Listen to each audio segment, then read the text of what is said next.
parte de los seres humanos también es un factor que contribuye a este calentamiento. Yo me acuerdo cuando yo llegué a Costa Rica en 1990, yo siento todavía los primeros 10 años, uno más o menos, bueno, muchos agricultores, por ejemplo, don Orlando Muñoz de Moravia, que fue uno de los fundadores, yo creo que también de la escuela de los años 70 y previo a esto, de la apicultura, para la apicultura en Costa Rica. Entonces él siempre me decía, la alimentación de las abejas se termina el 2 de noviembre, porque era muy por calendario, porque el clima era como muy estable, era como muy constante. Entonces, en otras palabras, el apicultor, para decirlo así, casi podía por calendario estar programando su manejo a las colmenas. Pero hoy día estamos viendo, el mes de junio pasado, por ejemplo, un amigo en Nosara a mí me llamó y me dijo, mira, John, aquí está lloviendo como nunca. Nosotros casi no pudimos ni salir aquí por el crecido de los ríos, todo está lleno de barro y nunca nos ha pasado, es más lluvioso que nunca. Un mes de junio, cuando yo creí que el mes de noviembre, septiembre, noviembre son los meses más lluviosos, y más bien a veces no es así. Y de pronto, Costa Rica, yo creo que Otto fue el primer huracán, ¿verdad?, que afectó. Entonces estamos viendo, yo creo que realmente fenómenos climatológicos que nunca antes se ha visto, por lo menos no lo que nosotros nos recordamos.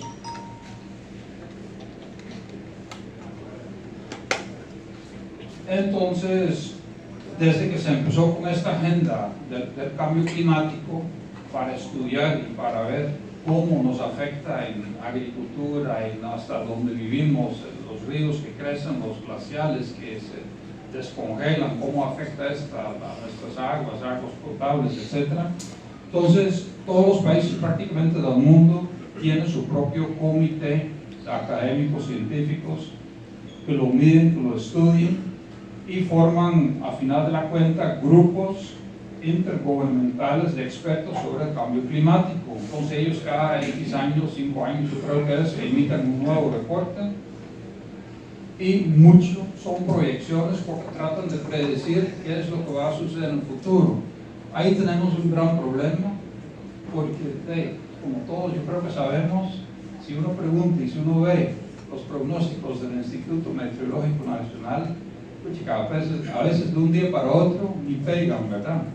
Nos dicen que va a haber sol y llueve, o al revés. Entonces, lo que quiero decir con esto es muy difícil realmente predecir el tiempo por un lado y el clima por el otro lado. Son muchísimos los factores que influyen y muchos no conocemos. Por eso es que si uno tiene 20 modelos, y hay mucho más, pero si uno dice, bueno, hay 20 modelos que prognostican para los próximos, ¿cómo vamos a estar en 50 años? Entonces vamos a tener este rango. Nos dicen que, por ejemplo, aquí, y este es aquí para Centroamérica, que vamos a tener un aumento en la temperatura entre 1.6 y 4 grados centígrados. Ya ustedes ven que ese es un margen ya muy grande. Hablan de disminuciones en las precipitaciones, en promedio para Costa Rica un 22%. Pero ya es un promedio, imagínense. Y todos sabemos que Limón es mucho más húmedo que Liberia, ¿no? Entonces, ¿qué vale este promedio y qué nos significa para nosotros? Es muy difícil. Para bosques, para zonas de bosques secos, piensan que las precipitaciones pueden disminuir entre un 50 y 85%. Eso sí que es muchísimo. Pero como le dije, esto no es basado en observaciones reales, sino que son pronósticos de modelos que desarrollan para tratar de dar. Es muy complicado. Lo que sí, en los últimos años, diferentes estudios en diferentes partes del mundo han mostrado es de que se dan alteraciones en los patrones de las floraciones a causa no solamente del calentamiento, sino también a esta variación en las precipitaciones. Hay menos néctar, es lo que dicen en años secos. Se sabe que las plantas producen normalmente menos néctar, y también aparentemente afecta a la calidad del polen. Bueno, las abejas melíferas, entonces, porque ahora viene la parte mía, el modelo mío. Es muy difícil, porque es que hay insectos, parece decir que son exclusivos para el trópico, como son, por ejemplo, nuestras abejas nativas sin aguijón. Son por sí, son tropicales. Todo significa que ya por sí, esos son abejas que no aguantan el frío. Pero bueno, aquí estamos para apicultura, entonces estamos hablando de las abejas melíferas. Las abejas melíferas están en Canadá, están en Perú, están en Costa Rica, están en mi país natal, los Países Bajos. Es que en otras palabras es una abeja que tiene ciertas características que le permite aparentemente vivir en un muy amplio espectro, digamos así, de diferentes climas, ¿verdad? Entonces, sabemos, por ejemplo, que algunas abejas tropicales o abejas también de climas templados, que son de ciertas zonas, ya sabemos que por el calentamiento, por ejemplo, se desplazan. Hay especies que viven en el norte, por ejemplo, de Estados Unidos, ya han visto de que en la parte sur de su distribución ya no están presentes, pero sí están, por ejemplo, ya en Canadá, donde antes era muy difícil verlos. Entonces se ve este tipo de movimientos, que no son nada nuevos, la verdad, es algo que se está dando hace siglos, pero sí se está observando que estas cosas pasan. Bueno, aparentemente, y de eso se sabe muy poco, pero por ejemplo, bajo un estrés por un calor extremo o por sequía extrema, algunas flores pueden entonces emitir hasta químicos de defensa, es decir, repelentes. Entonces, hay plantas que se pueden inclusive entonces hacer menos atractivo para las abejas. Bueno, con 200.000 especies de plantas con flores que la abeja visita en el mundo, es muy difícil estudiarlas todas, ¿verdad? No damos tiempo, digamos, en la universidad de estudiar todas estas cosas. Entonces es muy difícil.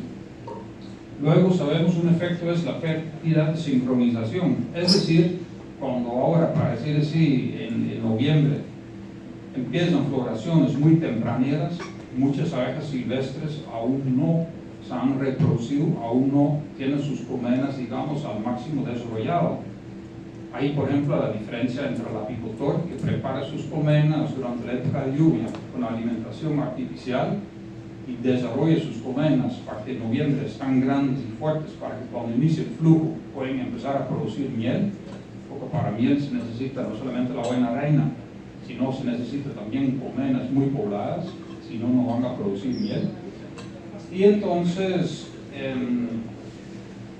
y están las abejas silvestres en la naturaleza, que durante los meses de septiembre y octubre, como no reciben este estímulo, no reciben una alimentación estimulante, no se desarrollan y se benefician con las primeras floraciones. Pero si esta floración se da muy pronto, relativamente, la colmena aún está pequeña. Entonces eso es lo que se habla cuando se habla de una pérdida de sincronización, quiere decir que normalmente cuando esto va gradualmente, ¿verdad?, el desarrollo de las floraciones, igual las poblaciones de plantas y abejas tienen que adaptarse uno al otro. Y luego también nos hablan de que sobre la susceptibilidad por plagas y enfermedades, es decir, por el cambio climático. Entonces las abejas pueden, por ejemplo, ahora llegar a tener enfermedades que antes no tenían. Por ejemplo, enfermedades que son de climas templadas, ahora con el calentamiento global, o al revés, entonces se van cambiando, digamos, en países. Por ejemplo, ahora en Europa hay dengue, como antes nunca había, para decirlo así, en las partes sur de Europa. Es por el calentamiento, digamos, ya este mosquito, entonces ya se va para allá. Son algunos efectos sobre los insectos. Bueno, yo en el 2012 tomé la decisión de que era importante tratar de, ante cada vez más preguntas de los apicultores, de cómo nos va a afectar, o qué va a pasar, o estas exclamaciones dramáticas sobre el calentamiento, especialmente en Guanacaste, hasta 5 o 6 grados centígrados estaban hablando en este entonces. Decidí que era importante empezar a estudiar aquí en Costa Rica entonces cómo afecta este clima, digamos, anualmente a las floraciones, y si puedo ver algo en la producción para eventualmente poder poder pues, dar algunas ideas o algunos consejos sobre cómo mitigar, o por lo menos para que el apicultor se sienta un poco más preparado, qué es lo que el apicultor puede hacer. Entonces, eso es lo que quiero tratar de enfocar un poco hoy. Entonces, yo hago estas observaciones entre enero y mayo, que es principalmente, digamos, el periodo de producción, ¿verdad? En las provincias, digamos así, de Punta Arenas, Guanacaste, un poquito también de Alajuela, que es parte de la investigación. Y entonces elaboré una lista, y en esta lista viene, ahorita más bien es un poquito más, de 50 especies de árboles que yo logro observar cuando entran en floración y cuando se les va pasando.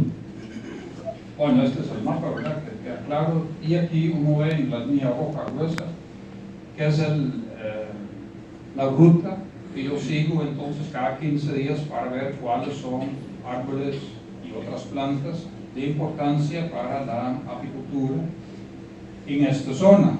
Y como ustedes pueden ver, esta ruta termina en Ojancha y pasa por Mansión, Nicoya, por el Puente de la Amistad y luego voy por la ruta, vamos a decir, la 27, pero a la ida entonces voy por el lado de Atenas, entonces por eso es que aquí es como un doble.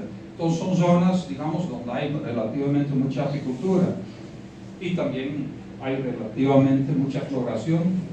Yo no veo si un árbol está en floración que yo digo, bueno, ya inició, no. Si yo digo, bueno, estamos a principios de diciembre y veo madroño, no es que por un árbol de madroño estamos en floración de madroño, no. Yo quiero ver este árbol, digamos, realmente con una presencia abundante. En otras palabras, cuando ya empieza a obtener importancia para la apicultura, porque es un árbol melífero, ¿verdad? Es una miel de muy buena calidad, por ejemplo, y es de las primeras que uno ve.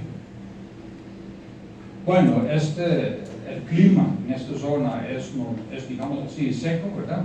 Es digamos, caracterizado como bosque seco premontano, pero también bosque seco, un poco más, digamos así, de la bajura. Temperaturas entre aproximadamente 23 mínimo y 35-36 máximo. Y en estos meses de entre enero y mayo casi no hay precipitación. Estamos hablando de normalmente, que es de un 10-12 milímetros, digamos, al mes. Yo sé que en los últimos años hay excepciones en ese sentido. Todo esto lo trato de documentar. Y lo que me interesa mucho, bueno, aquí se ven un par de fotos, por ejemplo, para caracterizarlo, por aquello. Bueno, aquí yo sé que en Costa Rica la gente sabe cómo es, pero a veces también hablo de esto en el exterior, entonces para que tengan ahí una idea de la gente de qué tipo de vegetación. La mayor parte es bosque secundario o son tacotales, charales, digamos. Bueno, como todo el estudio es bastante amplio, no lo he terminado, aún estoy haciendo esto, entonces ya tengo datos de 12 años, pero voy a tratar de sacar una parte como para ilustrarlo un poco. Aquí de nuevo está el mapa de Costa Rica y este es el mapa del Instituto Meteorológico Nacional, aquí dice el logo, y ahí ustedes ven en un color que no sé, a mí me parece que es como un marrón, ¿verdad? Se ve menos 15, menos 44 en esta área, menos 29 aquí. Este es año niño, significa que el meteorológico, por este efecto del niño, entonces dice que estas áreas son recibiendo mucho menos precipitación que lo que es el promedio histórico. Y en azul se ve más bien un extra, ¿verdad? Un adicional, entonces un 26, 31 y 34% más de lluvia. Y este es típico para años niños. Años niños llueve más donde por sí llueve mucho, es decir, en la vertiente caribeña, y llueve menos, mucho menos, en la parte del Pacífico. Este es lo típico y aquí con este mapa se ilustra. Entonces, como les dije, como el cambio climático es algo que va muy lento, que la verdad de un año a otro casi no se puede ni medir la diferencia, entonces esto no me sirve porque no tengo ya tanto idea y además ustedes tienen tanta paciencia como para esperar 50 años más para ver qué pasa. Entonces uno dice, bueno, vamos a tratar de ver lo que son, comparando los años extremadamente secos con los años más lluviosos. Entonces a finales del año 2011 hasta en el 2013, tuvimos un efecto niña. Y el promedio en ese periodo fue un 30% más de lluvia. Y 2015-2016 fue un niño, y fue un niño bien fuerte. Entonces, en algunas partes hubo hasta menos 55% de lluvia. Entonces, yo voy a comparar estos años para ver qué pasó con la floración de estas plantas, porque ya yo estaba haciendo estos recorridos. Porque lo que quiero decir es que en 2011, entonces como yo he vivido de enero a mayo, pues empecé en enero de 2012. Por eso es importante tomar en cuenta, lógicamente, la lluvia que cayó en el invierno del 2011. Y aquí sí que me fregó por lo que veo un poco, no mucho, en negro, pero bueno, trate de indicar tres observaciones, tres clases de plantas que yo vi. Entonces, por ejemplo, el primero dice Gordia aviadora, este simplemente en español es aquí es el laurel. Entonces, si yo veo el laurel, la floración del laurel, entonces en el 2012 la floración se dio entre semana 4 y 8. Semana 4 quiere decir de la cuarta semana de enero, entonces como más o menos a finales de enero, y 8 es más o menos finales de febrero. En otras palabras, entre finales de enero y finales de febrero, durante este mes se dio la floración del laurel. Así fue en el 2013, ¿verdad? De semana 4 al 9, y en el 2014 4 al 7, 15 4 a 8, y en 16 entre 5 y 8. ¿Esto qué quiere decir? Que no importó si fuera niña o niño, el árbol de laurel florece en el mes de febrero. Puede adelantarse una semana, hay variación también, y mis viajes, digamos, no siempre viajo uno el 31 de enero, para decir así, porque si cae en domingo no me dan el carro, entonces voy el 1 de febrero, para decirlo así, ¿verdad? Entonces hay una pequeña variación, pero en términos generales significa que esta planta no tiene, para decir así, mucha variación. Igual para estas dos especies, que igual para el mes de enero, porque aquí dice semana 1 a 4, 1 a 3, 1 a 3, 1 a 4, 1 a 4. En otras palabras, hay plantas que no importan, y especialmente los que normalmente florecen en enero, parece ser así, como que no varían con clima seca o con clima húmedo, no varían entonces su periodo de floración. Luego también hay algunas especies que van en blanco, por ejemplo la tababuya, que es la corteza amarilla, aquí hay un par de anacardiums, la bucera cimarú, que es el indio pelado, indio desnudo, como dicen. Entonces, estos sí son plantas que normalmente tienen años de lluvia, mira, semana 14, 15, 12, 14, 14, 16, y de pronto en un año seco, mira, 5, 8, 5, 7. Entonces, adelanten con mucho su floración. Y eso es una tendencia que yo veo en muchas especies que normalmente echan flores en los meses de marzo y abril, como que tienden a adelantar sus floraciones. Eso puede ir a febrero, y en algunos casos es hasta más extremo. De 2 a 6 semanas en promedio, digamos, pueden adelantar su floración. Esto es mucho. Y el apicultor, en otras palabras, yo creo que es importante que toma en cuenta este tipo de observaciones, porque le pueden facilitar, porque significa que el apicultor que se prepara y que tiene sus colmenas listas en diciembre, enero, febrero, es el apicultor que puede producir miel, porque es cuando en los años secos, cuando se adelanta la mayor cantidad de floraciones. Algunas especies como la guayaba, por ejemplo, y el bochote, como que tienden a tener cierta variación, pero no tanto.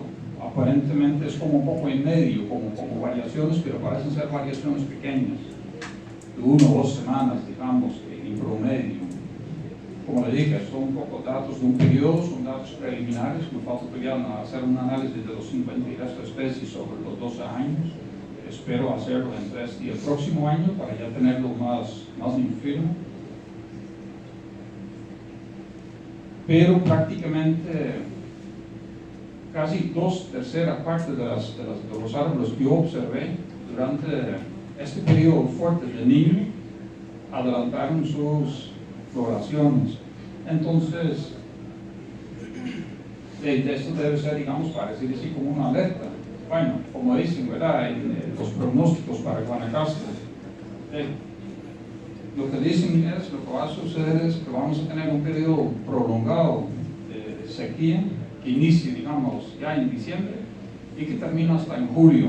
Dicen que el veranillo se va a desaparecer en el sentido que se va a pegar simplemente con lo que es el verano. Y en medio, esas son las expectativas del panel intergubernamental, ¿verdad?, sobre el clima. Y luego vamos a tener un periodo entonces que inicie casi como en agosto hasta noviembre, y esto va a ser más bien lluvias muy intensas. Entonces ahí esperan más bien que sea demasiado lluvioso y hasta destructivo, con inundaciones y mucha erosión del suelo, por ejemplo.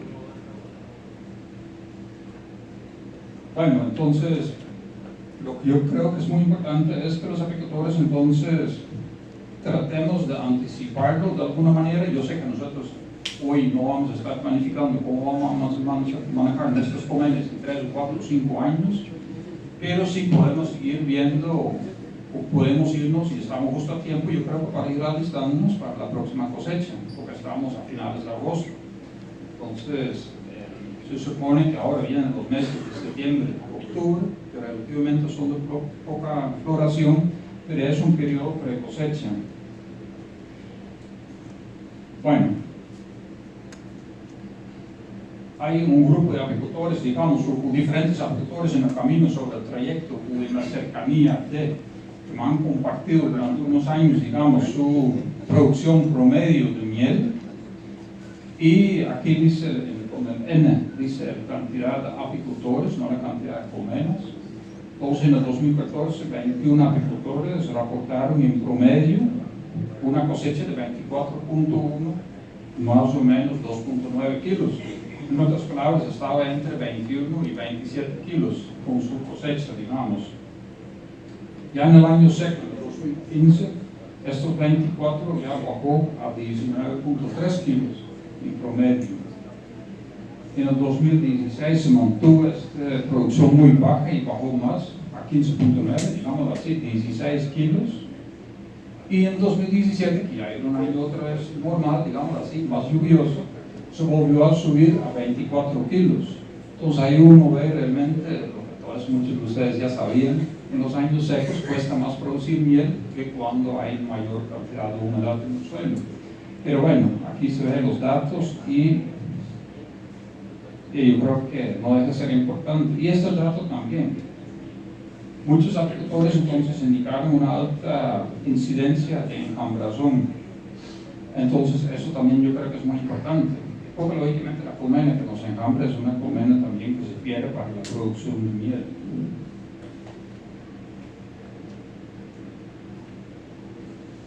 Bueno, aquí un poco en forma gráfica y resumida, el apicultor entre diciembre y mayo, la verdad es el periodo de la alegría, ¿verdad? O debería ser, digamos, porque es el periodo,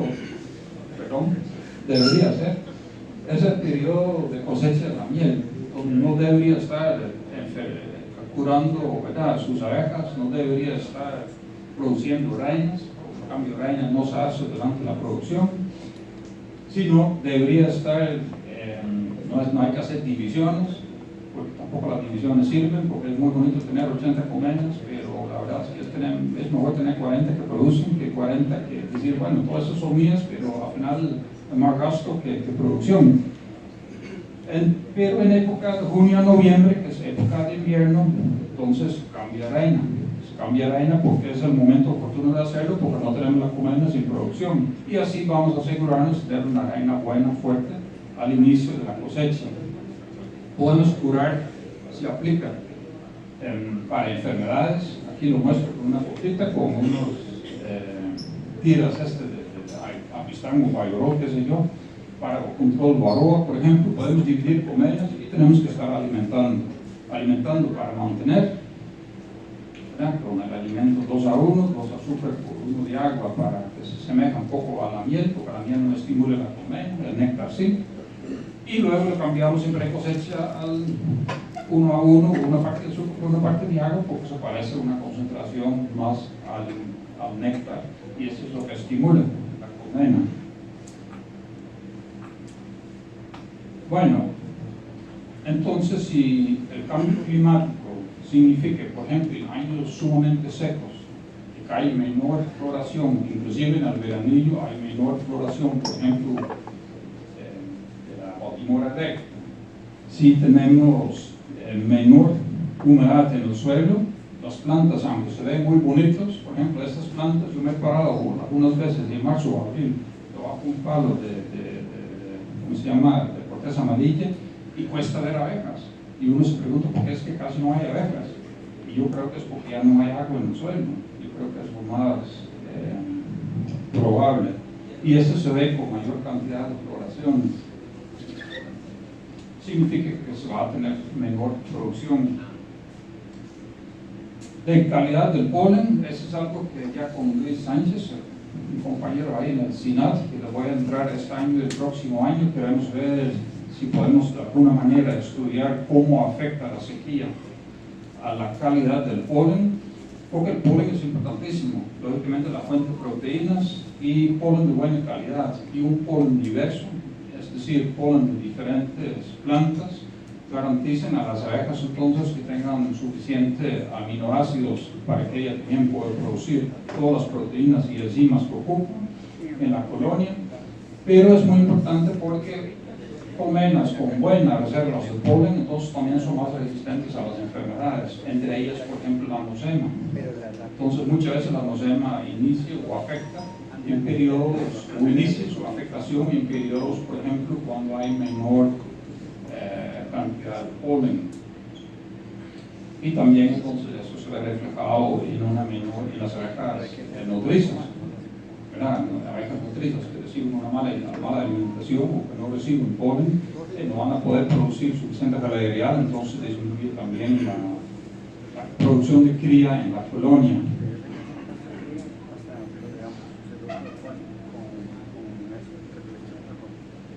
Bueno, entre junio y noviembre, entonces, para mí, como no puedo hablar tanto, para mí algo muy importante es, y bueno, hay diferentes menciones también en la literatura, pero yo siempre hablo de la regla de los 60 días.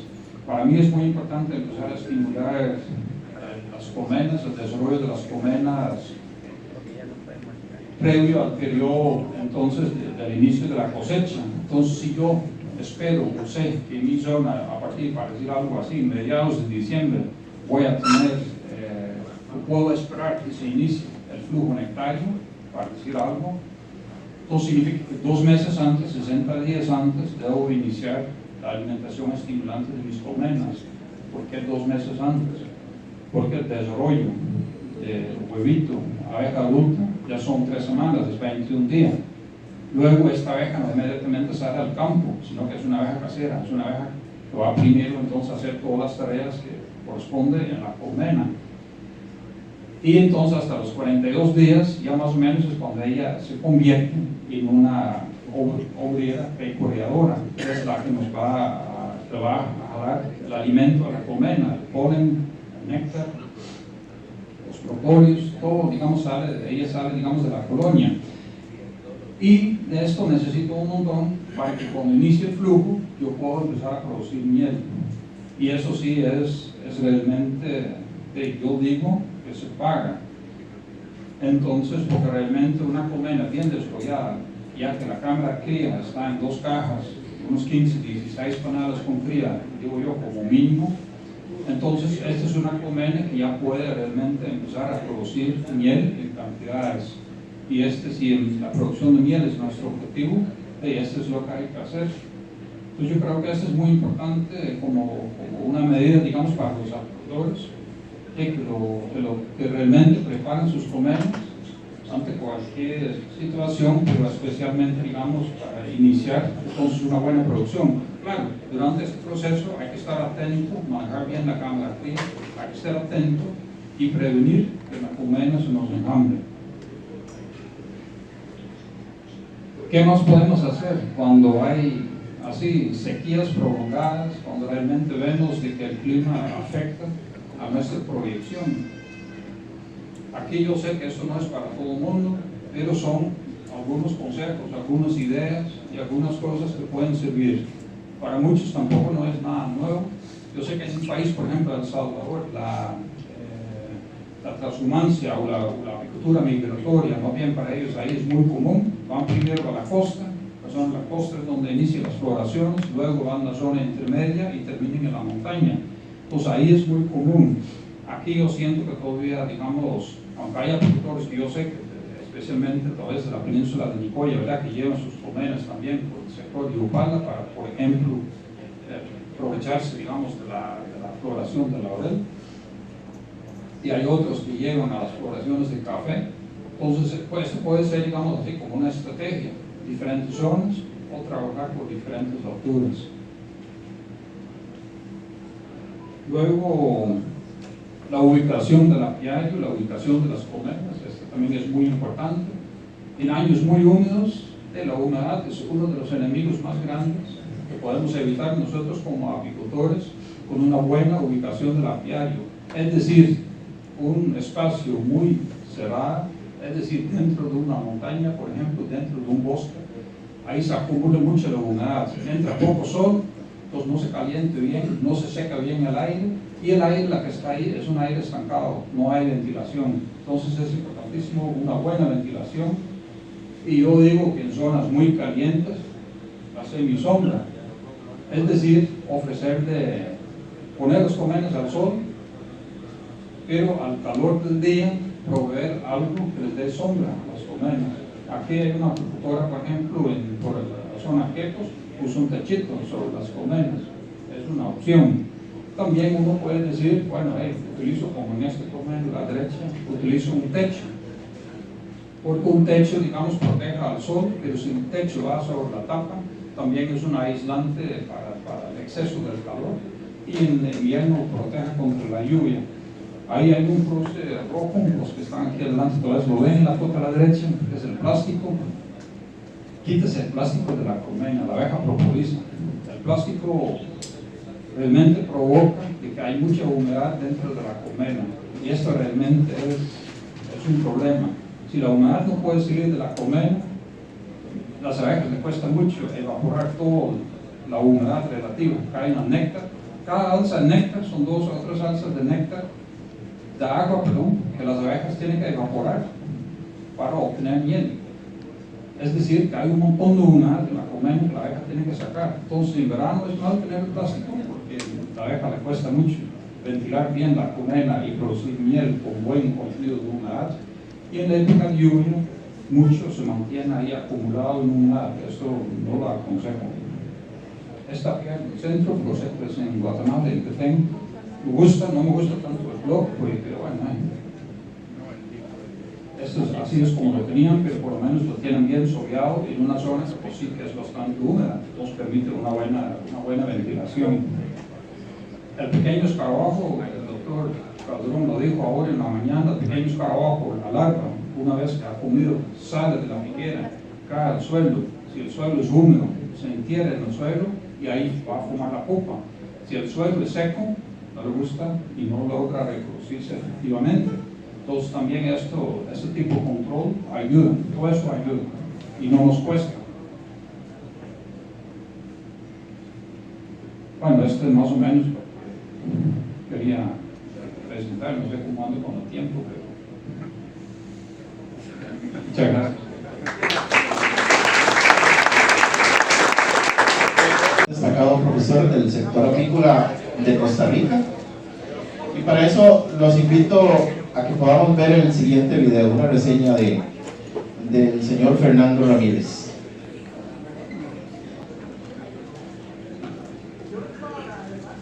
En nuestro país existen muchas personas destacadas en el campo de la agricultura, pero hoy queremos hacerle un homenaje a una de ellas.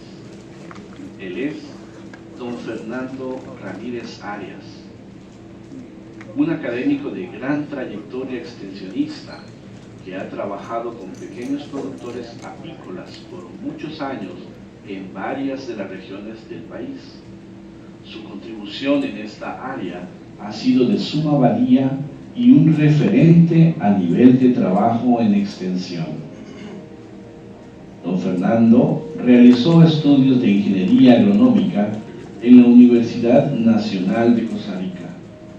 Posteriormente, llevó a cabo su maestría en la Universidad Autónoma de Yucatán, en México. Don Fernando es catedrático, investigador y extensionista en el campo de la selección y crianza de abejas reinas, manejo de abejas africanizadas, coordinador del programa en producción apícola y profesor de la maestría en apicultura tropical del Senado. Don Fernando impacta con su área de trabajo al sector productivo del país, ayudando a poblaciones vulneradas de zonas rurales. Ha logrado vincular su proceso de extensión con investigación a nivel nacional e internacional. Don Fernando es autor y coautor de artículos científicos, folletos y manuales de capacitación. Ha participado con ponencia en congresos nacionales e internacionales en países como Honduras, Nicaragua, México, Venezuela y Suiza, entre otros. Tiene gran experiencia con trabajo interinstitucional con el MAC, el IMAS, colegios técnicos y el Programa de las Naciones Unidas para el Desarrollo, entre otros. Debido a su gran labor y experiencia, ha recibido varias distinciones, como la otorgada por la Vicerrectoría de Extensión al extensionista destacado de la Universidad Nacional por sus aportes al desarrollo de zonas rurales de nuestro país. Muchas gracias, don Fernando, por su ardua labor y compromiso con el sector apícola de Costa Rica.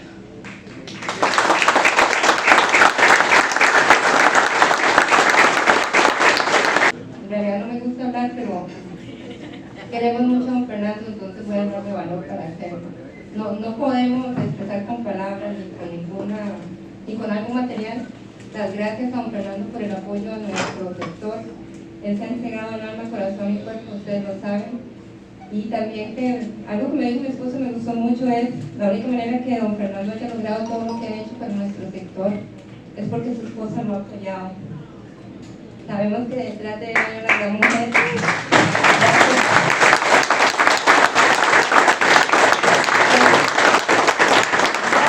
Me da valor, la verdad, porque ven, yo la apicultura, las abejas las llevo en el corazón. Ya reparado y todo, pero las llevo en el corazón. La verdad que muchas gracias, me siento muy orgulloso que ustedes estén aquí y va a haber más, te lo aseguro. Muchas gracias.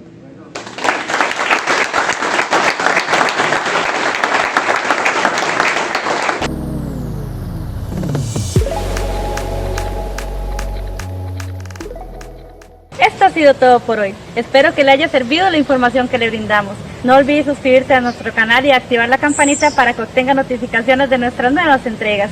Además, vamos a dejar el contacto a nuestro WhatsApp para que usted se comunique con nosotros si desea trajes y equipos para apicultura. Gracias.